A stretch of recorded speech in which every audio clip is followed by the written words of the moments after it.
Your story changed you. Now let it change the lives of others. This is a Candy Factory Mini. So you want to write a book? With Suzette Mullen. Join me as we follow the development of a nonfiction book from idea to completion. We'll explore the creative process as well as the nuts and bolts of pitching and publication. Get a behind-the-scenes look of my book coaching process, as well as clear takeaways and nuggets of wisdom. Let me walk alongside you as you learn to tell your story. I'm Suzette Mullen, book coach, nonfiction writer, and your host. Welcome to this episode of So You Want to Write a Book. My goal is to break down the challenging process of finding and then getting clear on your story so you can finally take action on the book that's been rattling around your head or tugging at your heart. Even if you never plan to write a book, I'll share tips that will help you become a more informed reader and a more effective writer in your work life. If you have questions, leave them in the chat. I welcome them. I'll answer them the next time. So go ahead and grab a pen and paper or your phone or laptop so you can jot down some notes. And let's get started.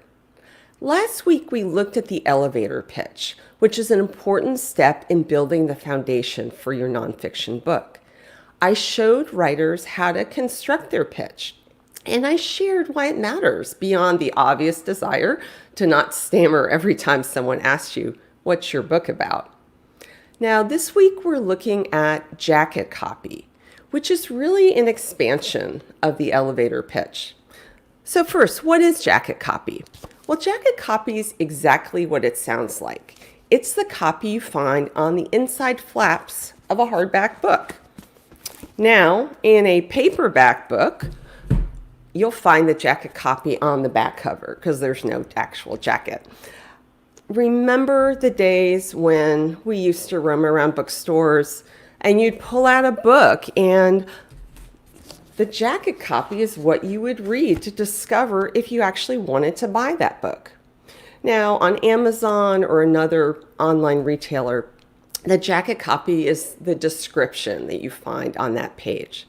So jacket copy is sales copy.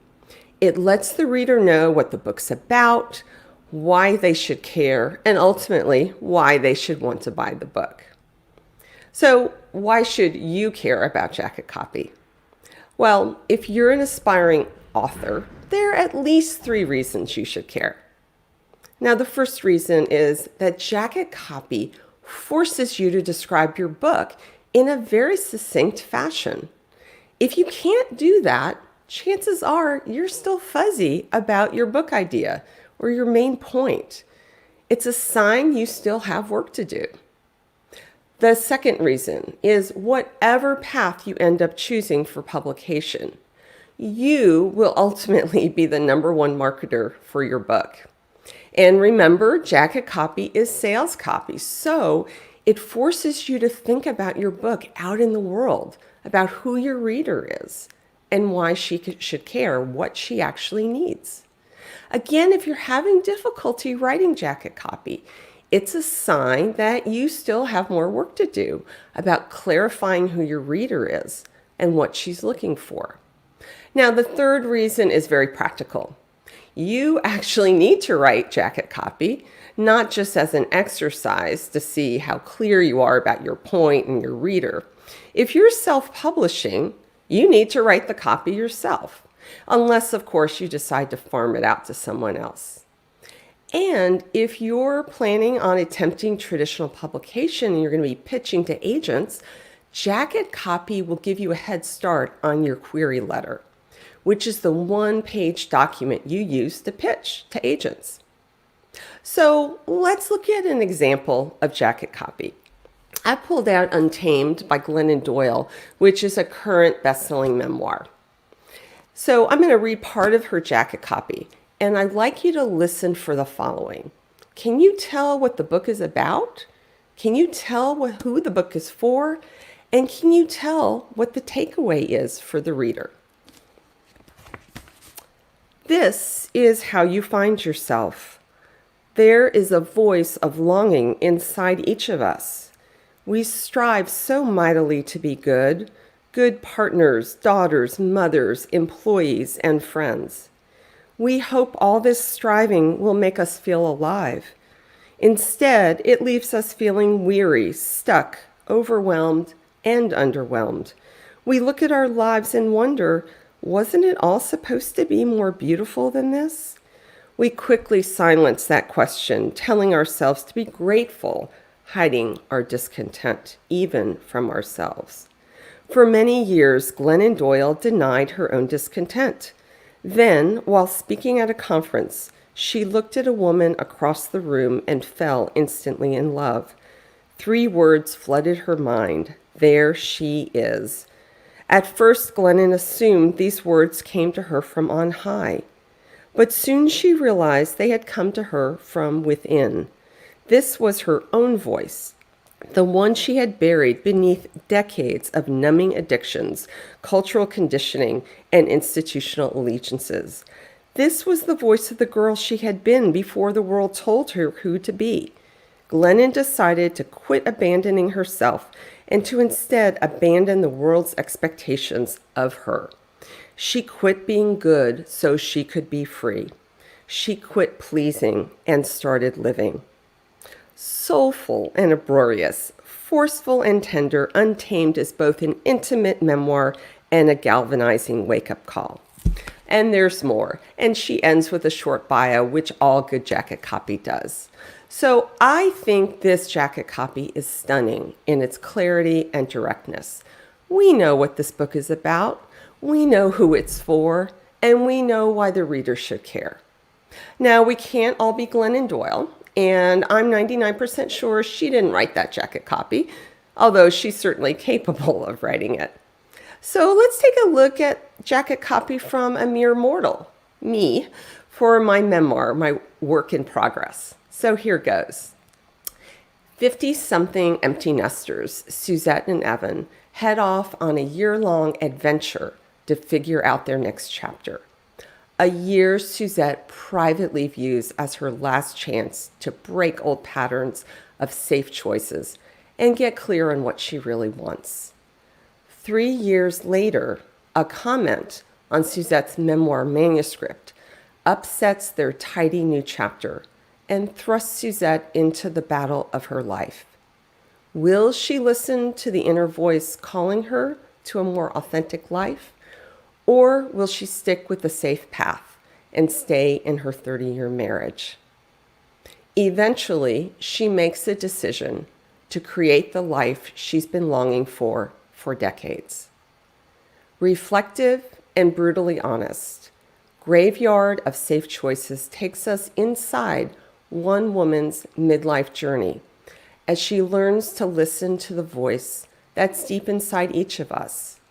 It is the story of breaking the container you've carefully curated in your first half of life and creating a new one that allows you to live with your arms wide open. It is the story of weighing the costs of authenticity and becoming brave at any age. Graveyard of Safe Choices taps into the longing inside each of us, the desire to live authentically as ourselves. So I'll be the first to admit it that I'm no Glennon Doyle, but how do you think I did? See if you think I nailed the 3 key elements that you find in all effective jacket copy for a nonfiction book. So the first element, the transformation. We need to see in the jacket copy a clear sense of the transformation the reader can expect from the book. Now, in a self-help book like Marie Forleo's Everything is Figure-Outable, will your reader learn a new skill or be inspired to adopt a new habit? In memoir like Wild or Untamed, will the reader learn something new about the world or humanity? The second element, we need to know about the format. How is this transformation or journey going to unfold? So in the jacket copy, we're clued into the structure of the book. Is this the author's story? Someone else's story? Are they making an argument about a big idea or answering a series of questions? And the third element, the takeaway. We need a clear sense in the jacket copy of what the reader is going to take away from the book. Really, again, why the reader should care. So we've talked about what jacket copy is, and you might be wondering, when should you draft your jacket copy? This is a useful exercise, no matter where you are in the book development process. Before you've written a single word of your draft, this is what I recommend, and I do with my book coaching clients. Or you're stuck in the messy middle, or you're revising a full draft. As I mentioned earlier, drafting jacket copy is a clarifying exercise.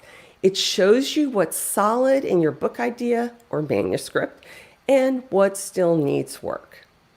Now, when you're ready to tackle drafting your jacket copy, what should you do? This is what I recommend. First, study the jacket copy of books in your genre. Read what successful authors have done.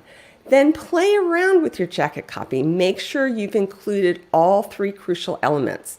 Aim for no more than 250 words. Keep it tight. Then revise, revise, and revise.